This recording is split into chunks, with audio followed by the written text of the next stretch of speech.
기도하시겠습니다. 하나님 아버지 감사합니다. 오늘도 변함없이 저희를 말씀의 자리, 하나님 붙드는 자리로 나아갈 수 있도록 인도하여 주시니 참으로 감사드립니다. 하나님 이 시간 성령님께서 우리 가운데 주관하여 주셔서 하나님 꼭 필요한 말씀이 우리의 심령에 새겨지게 하여 주시고 하나님 붙들고 나아가게 되는 결단의 시간 되게 하여 주옵소서. 우리 주님 예수님의 이름으로 기도합니다. 아멘. 오늘 말씀 제목은 망나니 삼손입니다. 이 삼손의 삶을 살펴보면 한마디로 개판이었습니다. 아주 제 멋대로 살아가는 사람이 바로 삼손이었습니다. 성경에 나오는 수많은 사람들이 있는데요. 하나님의 사람 중에서 이렇게 제 멋대로 살아가는 사람이 또 있었나 할 만큼 우리 삼손은 자기 뜻대로만 살아가는 사람이었습니다. 삼손의 모습은 사실 전형적인 사사시대 사람의 모습이었는데요. 우리가 지난주 말씀에서도 나타났듯이 사사시대는 자기소견에 옳은 대로 살아가던 시대였습니다. 사사기 21장 25절 말씀입니다. 제가 봉독하겠습니다. 그때 이스라엘에 왕이 없으므로 사람이 각기 자기 소견에 옳은 대로 행하였더라. 한마디로 말하면 이스라엘 백성들이 하나님을 왕으로 인정하지 않았다는 것입니다. 하나님을 하나님으로 고백하지 않았다는 것입니다. 그러니 각자 자기가 왕이라고 생각했던 것이에요. 그래서 각자 자기의 소견에 옳은 대로, 다시 말하면 자기 마음에 끌리는 대로, 자기 마음이 원하는 대로 각자 자기 뜻대로 살아갔던 시절이 바로 사사 시절이었습니다. 그리고 이 사사 시절의 특징을 가장 잘 보여주는 사람이 바로 삼손이었습니다. 우리가 그 자기 소견에 옳은 대로라는 말을 보면 자연스럽게 선악과가 떠오릅니다. 이 선악과를 먹었던 것, 아담과 하와가 선악과를 먹었던 것이 바로 자기 소견에 옳은 대로 살고자 했던 마음의 고백의 의미였기 때문입니다. 이제부터 내가 선과 악을 판단하겠어. 이 선과 악이라는 말에 좋음과 싫음이라는 말도 담겨 있거든요. 의미가. 이제부터 내가 내 좋은 대로 살아가고 내 싫은 대로 살아가겠어. 내가 싫은 건 싫다고 하고 좋은 건 좋다고 하겠어. 나는 내 멋대로 살아가겠어. 라고 고백한 그런 마음이 바로 선악과를 먹은 마음이었습니다. 아담과 하와가 선악과를 먹었던 그 마음 그대로 사사시대의 백성들은 하나님을 거역하고 자기 뜻대로 살아갔던 것입니다. 선악과를 먹은 사람의 특징, 자기 소견에 옳은 대로 살아가는 사람의 특징, 하나님을 거스르고 내 맘대로 살아가겠다고 생각하는 사람의 특징이 있습니다. 크게 세 가지를 신학자들은 이야기하는데요. 첫 번째로 불순종, 두 번째로 불신앙, 세 번째로 교만을 이야기합니다. 첫 번째 불순종, 두 번째 불신앙, 세 번째 교만입니다. 그런데 이 삼손이 불순종, 불신앙, 교만의 삶을 그대로 보여주었습니다. 삼손의 불순종은 어떠한 것일까요? 삼손은 하나님의 사사로 부름을 받았고 나실인으로 부름을 받았습니다. 근데 그럼에도 불구하고 모든 삶을 자기 마음대로 살아갔어요. 이런 불순종의 모습을 보입니다. 삼손은 불신앙의 모습을 보입니다. 하나님께서 불러주셔서 하나님의 뜻에 따라 자신의 삶을 살아가야 됨에도 불구하고 하나님을 거의 찾지 않습니다. 하나님을 거의 찾지 않고 내 마음, 내 힘, 내 능력으로 모든 것을 할 수 있다고 생각하며 살아갑니다. 이 전형적인 불신앙의 모습을 보인 사람이 삼손이었어요. 삼손은 교만한 사람이었습니다. 삼손의 교만은 삼손의 분노를 통하여 드러냅니다. 어디 감히 너희가 나를 지금 능멸하느냐? 어디 감히 너희가 지금 나를 무시하느냐 생각했던 사람이 바로 삼손이었습니다. 툭하면 분노하고 툭하면 그 분노로 사람을 죽여댔습니다. 불순종, 불신앙, 교만의 모습을 그대로 가진 사람의 모습, 자기 속에 내 옳은 대로 살아가는 사람의 모습, 선악과를 따먹은 사람의 모습을 그대로 보여주었던 것이 바로 삼손이었습니다. 그래서 우리는 삼손을 보면서요, 우리의 죄악된 모습을 그대로 비추어서 보게 됩니다. 우리도 때때로 내 마음, 내 욕망대로 살아가잖아요. 우리도 때때로 하나님을 신뢰하지 않고 세상의 방식을 신뢰하면서 살아가잖아요. 그리고 우리는 때때로 분노하고 나를 높이면서 다른 사람 무시하고 모욕하고 다른 사람을 함부로 대해도 된다고 생각하면서 살아가고자 합니다. 이러한 모습들이 바로 삼손의 모습이었고 오늘 우리들의 죄된 모습이라고 볼 수 있는 것이죠. 그래서 우리는 삼손의 이야기를 지금부터 나눌 텐데요. 그 삼손의 모습을 보면서 아이고 저 삼손 나쁜 놈 이렇게 이야기하는 것이 아니라 하나님의 사람이었던 삼손의 모습이 바로 하나님의 사람인 우리들의 모습과 참으로 닮았구나 하는 생각으로 이 말씀을 함께 살펴봐야 할 것입니다. 삼손의 이야기를 이제 시작하고자 합니다. 우리 지난주 이야기 혹시 기억하시나요? 삼손이 사사로 나시린으로 부름을 받았습니다. 하나님의 사람이에요. 이 하나님께서 삼손을 사사로 부르셨다는 것은 당시 이스라엘을 지배하고 있었던 블레셋 사람들을 쫓아내고 이제 이스라엘 백성들을 구원하는 사람으로 부르셨다는 걸 의미했습니다. 그런데 이 삼손이 그 하나님의 부르심, 하나님의 거룩하게 하심에 관심이 없었습니다. 삼손의 관심은 예쁜 여자에게 있었습니다. 그래서 삼손은 예쁜 여자를 찾아 떠납니다. 딥나라는 블레셋 사람들이 많은 사는 지역에 떠났는데 그곳에서 아주 예쁜 아가씨 한 사람을 발견하게 되죠. 그래서 이 사람이랑 결혼하려고 결심을 합니다. 부모님이 만류하는데요, 개의치 않고 결혼하기로 작정합니다. 결혼식 이 여자를 이제 이 여자와 결혼하기 위하여 이 여자를 찾아가는 그 여정에 어느 날은 사자를 만나게 되는데요. 그 사자를 자기 손으로 때려 죽이는 일이 발생하게 되고 그 사자의 몸에서 나오는 꿀을 먹는 일도 일어나게 됩니다. 일종의 에피소드 같은 것이었는데요. 하나님께서 이 삼손을 나시린으로 구분하면서 포도와 관련된 것을 먹지 말아라, 시체를 가까이 하지 말아라 라고 명령하셨는데 그것을 다 어기는 사건이 바로 그 사자를 죽이는 사건에서 드러납니다. 이 사자를 만난 곳이 바로 포도원이었고요. 이 꿀 역시 사자의 시체에서 나온 것을 먹었기 때문에 이 삼손이 하나님의 명령을 얼마나 경히 여겼는가를 그 사건을 통하여 볼 수가 있습니다. 이제 삼손이 여자랑 결혼을 하게 됩니다. 이 여자랑 결혼하는데 이 여자 측, 블레셋 사람 측에서 30명의 건장한 남자를 초대합니다. 혹여나 삼손이 그 힘을 가지고 무력 행사를 하지 않을까 걱정이 된 것이죠. 그 30명을 보면서 삼손은 깔보는 마음이 생겼습니다. 그래서 이전에 있었던 그 사자를 죽인 사건을 가지고 수수께끼를 냅니다. 당연히 그 30명의 블레셋 사람들은 맞출 수가 없었는데요. 이 블레셋 사람들이 이 신부가 되는 여자를 협박해서 삼손을 꼬드겨서 정답을 알아내게 합니다.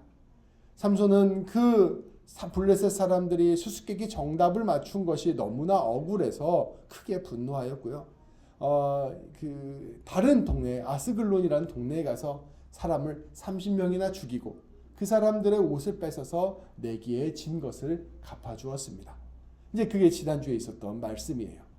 이제 삼손은 화를 못 이겨서 자기 고향으로 돌아가게 됩니다. 이제 장인어른의 입장에서 봤을 때 삼손이 화를 내고 도망가니 이 신부의 처지가 조금 애매해진 것입니다. 그래서 이 신부를 삼손이 아닌 다른 블레셋 사람에게 결혼을 시켜버렸습니다. 근데 삼손이 집에 돌아간 다음에 얼마 지나지 않아서 생각나는 거예요. 그 여인이. 내가 그 여자 두고 왔는데 다시 만나서 이제 신혼생활을 해야지 하고 그 여인을 찾아가게 됩니다. 근데 그 여인의 집에 찾아갔는데 그 자기의 아내가 되었던 그 여인이 이미 다른 남자의 부인이 되어 있는 것입니다. 삼손 입장에서는 어처구니가 없죠.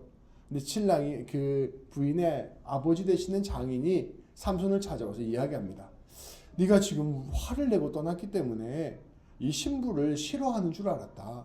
그래서 우리가 어쩔 수 없이 이 신부를 다른 남자에게 결혼시킬 수밖에 없었다.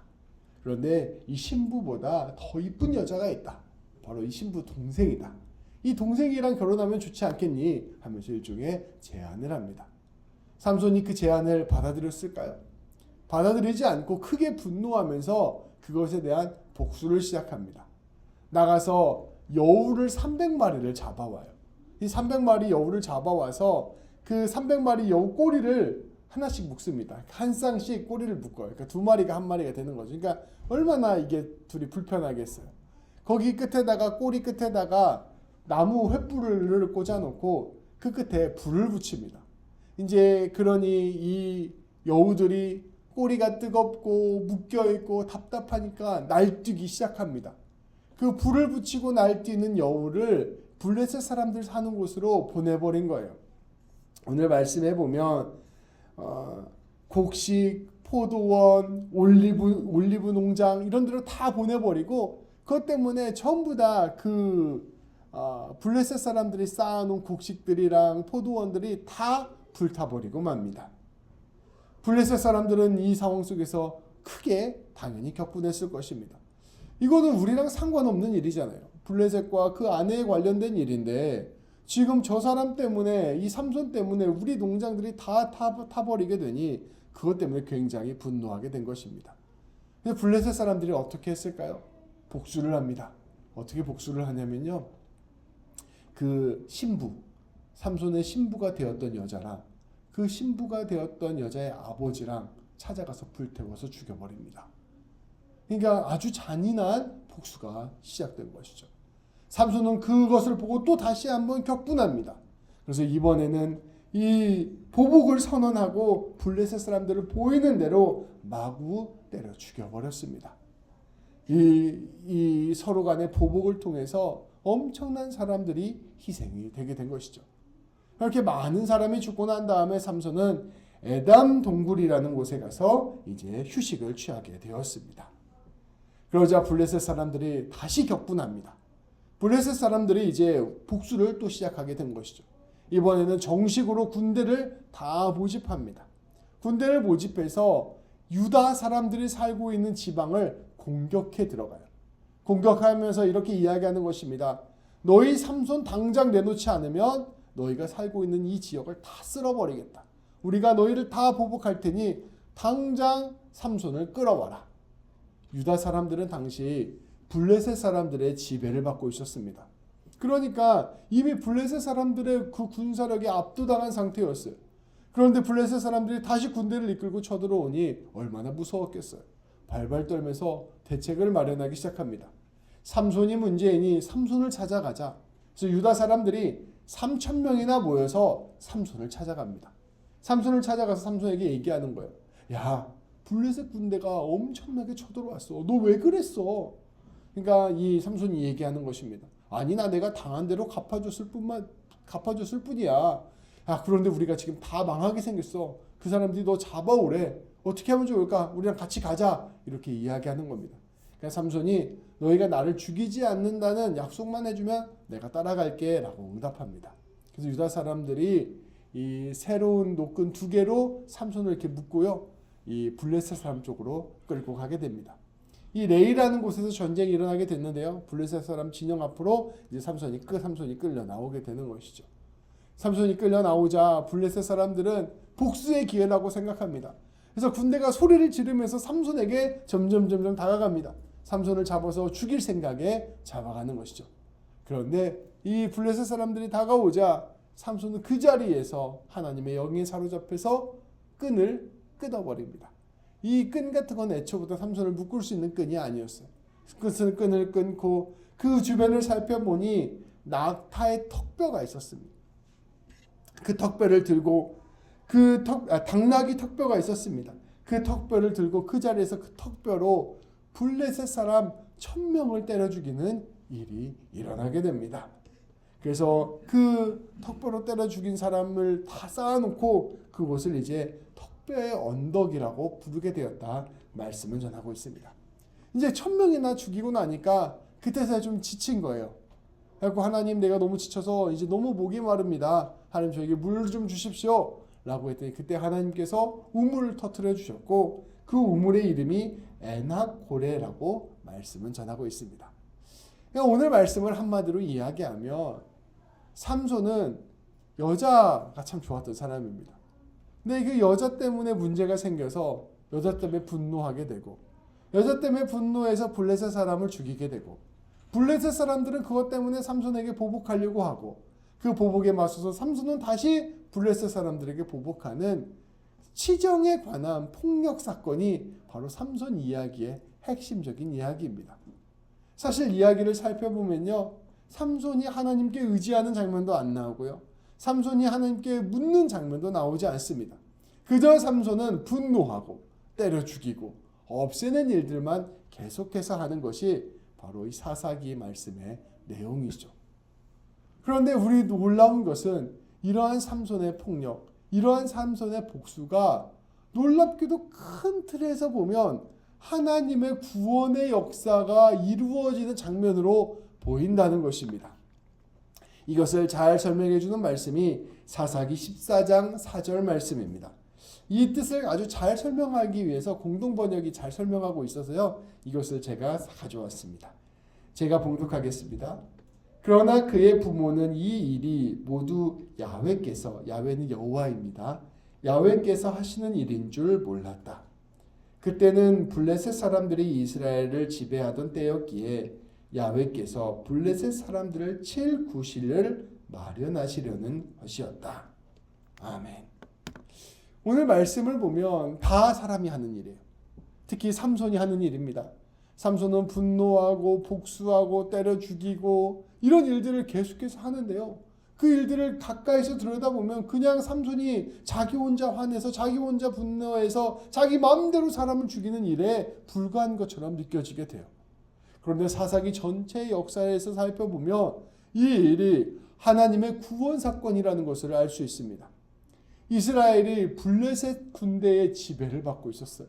이스라엘 백성들이 고통 속에 살고 있었습니다.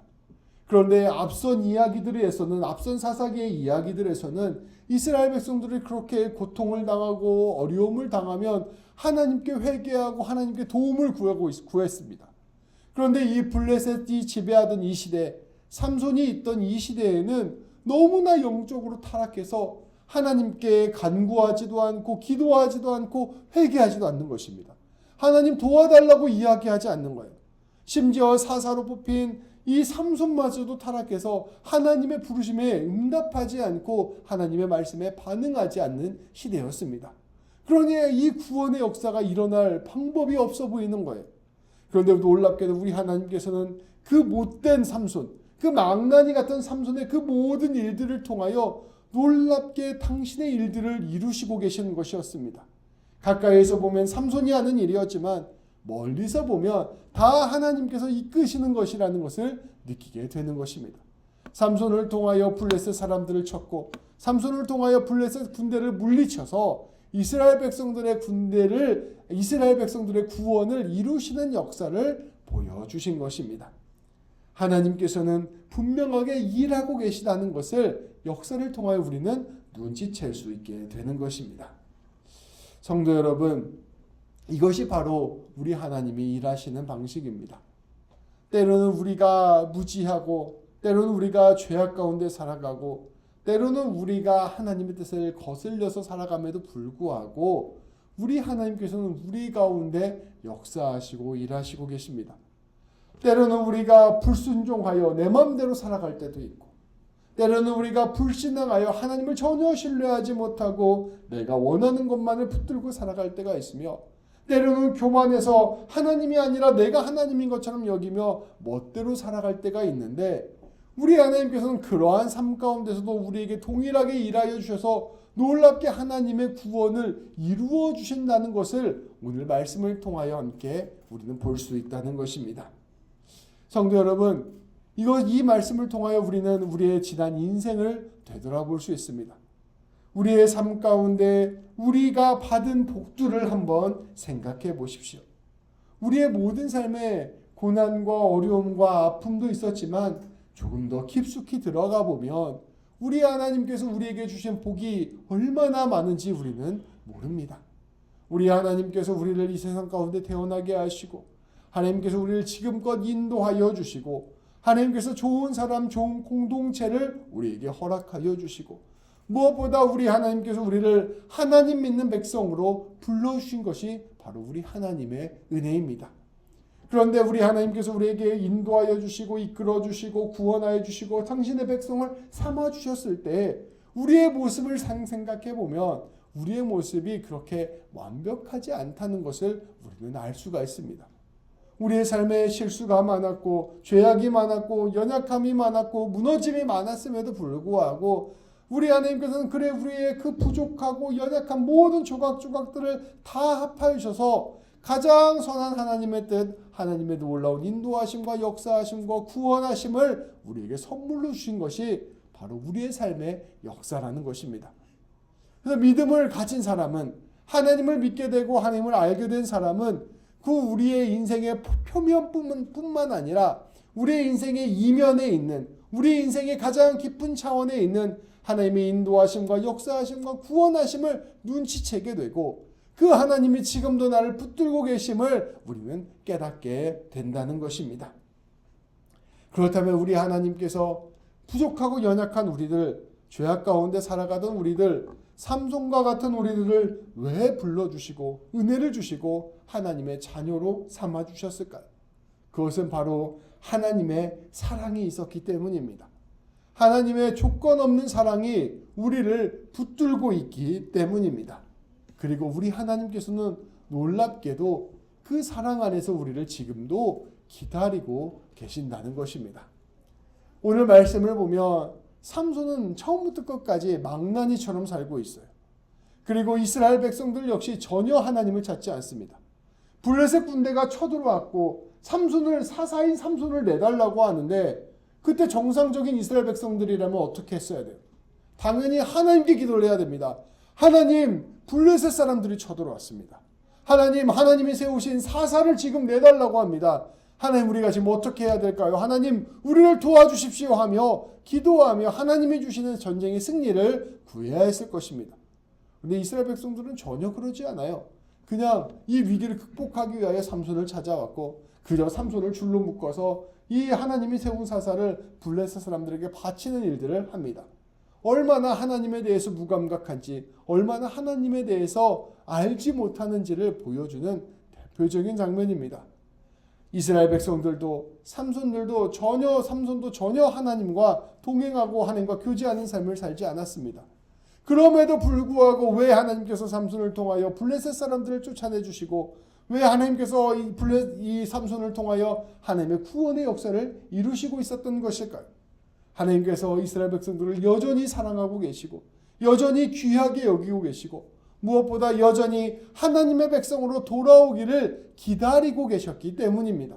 그래서 이 기다림 끝에 이스라엘 백성들이 언젠가는 하나님의 구원을 깊이 깨닫게 되고 하나님께로 온전히 헌신하는 날을 우리 주님께서는 기다리고 계셨던 것입니다. 이러한 하나님의 마음을 안다면, 이러한 이스라엘 백성과 삼손을 향한 하나님의 마음, 우리를 향한 하나님의 마음을 안다면 우리는 이제 어떻게 해야 될까요? 우리 하나님께서 우리에게 베풀어 주신 은혜, 우리 하나님께서 지금껏 우리를 이끌어 주시고 하나님 백성 삼아 주신 그 은혜를 당연한 것으로 여기지 않고 우리 하나님께로 돌아가는 고백을 해야 될 것입니다. 이제 우리가 하나님께서 주신 은혜를 당연하게 여기지 않고 하나님의 은혜에 합당한 삶을 살겠습니다. 하나님, 이제는 내가 하나님께 순종하고, 하나님, 내가 이제는 하나님을 신뢰하고, 이제는 하나님을 하나님으로 인정하는 삶을 살겠습니다. 하나님, 내가 그렇게 하나님 붙들고 살아가겠습니다. 고백하는 백성이 되어야 한다는 것입니다. 망나니 삼손과 신실하게 일하시는 하나님을 우리가 바라보면서, 이제는 우리가 망나니 삼손의 삶을 내려놓고 신실한 하나님의 백성으로 살아가는 삶을 살아야겠구나 고백하고 결단하는 것이 바로 우리가 오늘 말씀을 읽는 가장 바른 길이라는 것을 우리가 알 수 있게 되는 것입니다. 성도 여러분, 우리 하나님은 지금도 우리를 사랑하십니다. 그리고 우리 하나님은 지금도 우리를 위하여 일하십니다. 그리고 우리 하나님은 끝까지 우리의 삶을 책임져 주시고 인도하여 주실 것입니다. 그런데 우리가 만일 이 하나님의 사랑, 하나님의 은혜, 하나님의 일하심을 외면하고 여전히 불순종, 불신앙, 교만의 삶을 살아가면 어떠한 삶을 살아가게 될까요? 저는 그러한 대표적인 예가 돌아온 탕자의 이야기에 담겨져 있다고 생각합니다. 아버지는 둘째 아들을 처음부터 끝까지 끊임없이 사랑하셨습니다.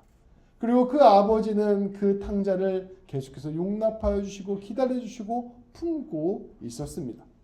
그런데 이 둘째 아들은 아버지보다 세상이 더 좋았어요. 아버지의 말씀보다 세상의 이야기가 더 귀 기울여지고 더 마음에 끌렸습니다. 자기가 아버지처럼 더 더 높은 사람이 될 수 있을 것이라 생각했어요. 그래서 아버지의 유산을 다 받아 챙겨서 먼 땅으로 떠나갑니다. 하나님 아버지는 여전히 아들을 사랑하지만 아들이 아버지의 사랑을 거절하고 이 먼 땅으로 가서 자기 마음대로 살기로 결단한 거예요. 그런데 이 먼 땅으로 나아가 살아갈 때 이 아버지가 이제 나를 떠났으니 너는 필요 없는 아들이야 이렇게 하지 않았습니다. 여전히 사랑하고 여전히 기다리고 여전히 품고 있었습니다.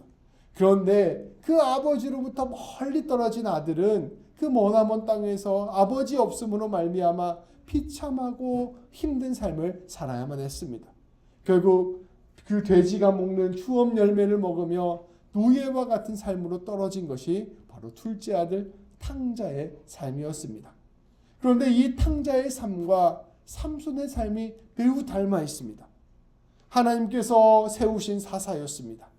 하나님께서 세우신 거룩한 나실인이었습니다.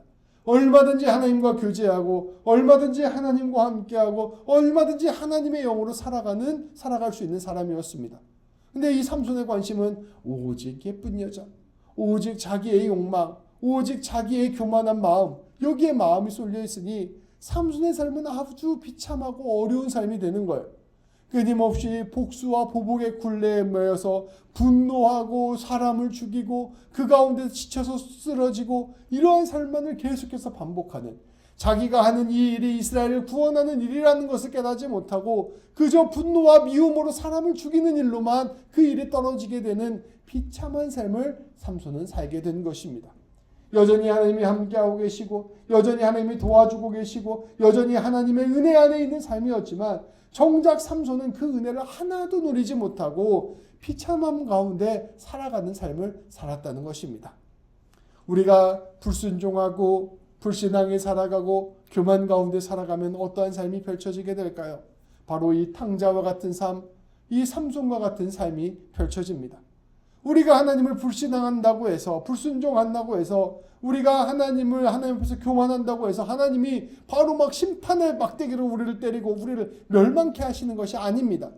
그러나 하나님과 교제하지 않는 삶, 하나님과 함께하지 않는 삶, 하나님을 떨어져서 내 힘과 내 뜻대로만 살아가려고 하는 삶, 우상을 붙들고 살아가는 삶은 그 삶 자체로 피곤하고 쓰러지고 무너지는 그러한 삶을 살아갈 수밖에 없다는 것입니다.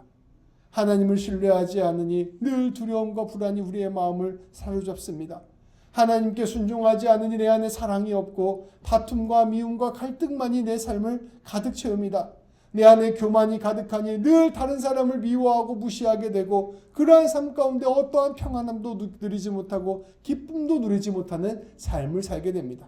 하나님이 곧 생수의 근원이신데 하나님으로부터 멀리 떨어진 삶을 사니 오늘 이 삼손처럼 갈증이 나서 쓰러지는 삶을 살게 된 것입니다. 하나님과 늘 함께 동행하면서도 하나님이 주시는 은혜를 하나도 누리지 못하는 삶, 바로 그러한 삶이 삼손의 삶이었습니다. 이 삼손의 모습을 보면서 우리는 무엇을 깨달아야 할까요? 우리 하나님이 여전히 우리를 사랑하시는구나. 우리 하나님이 여전히 우리에게 은혜를 주시는구나. 우리 하나님이 여전히 내 삶을 책임져 주시는구나 라는 것을 넘어서서 이제는 내가 그 하나님과 함께 해야 되겠구나. 내가 그 하나님과 연합하고 교제하는 삶을 살아야겠구나. 그 하나님이 내 삶에 가득 채워지는 삶을 살아야 되겠구나.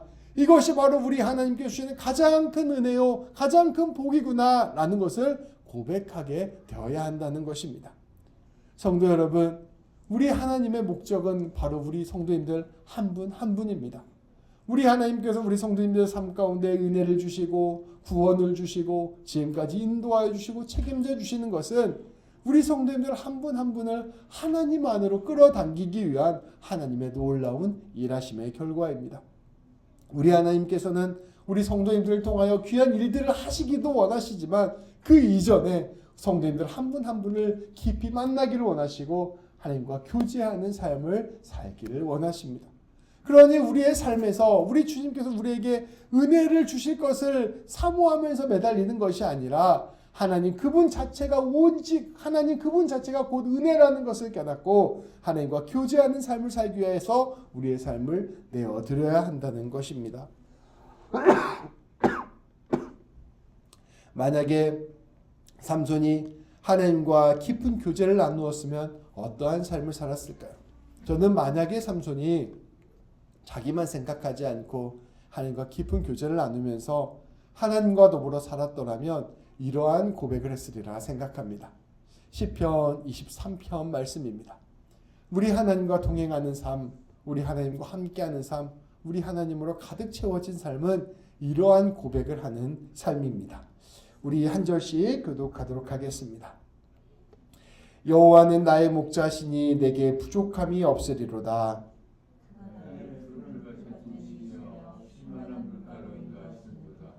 내 영혼을 소생시키시고 자기 이름을 위하여 의의 길로 인도하시는도다.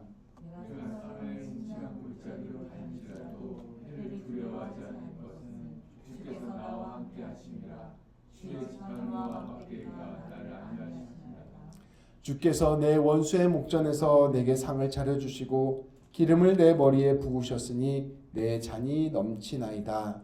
내 평생의 선하심과 인자하심이 반드시 나를 따르리니 내가 여호와의 집에 영원히 살리로다. 아멘. 유명한 다윗의 시입니다. 다윗은 누구보다 하나님의 귀한 일들을 많이 감당한 사람이었습니다. 근데 다윗이 위대한 것은요, 하나님의 위대한 일들을 감당하는 데에서 그치는 것이 아니라 그 모든 삶의 과정 속에서 하나님과 깊이 교제했다는 데 있습니다. 그리고 하나님과 깊이 교제하는 삶 가운데 있음에도 불구하고 때로는 실수하기도 하고 실패하기도 하고 죄를 짓기도 했습니다. 이 다윗 역시 불순종과 불신앙과 교만의 늪에 빠진 적도 있었습니다. 그러나 이 다윗은 하나님과의 교제가 늘 함께했던 사람입니다.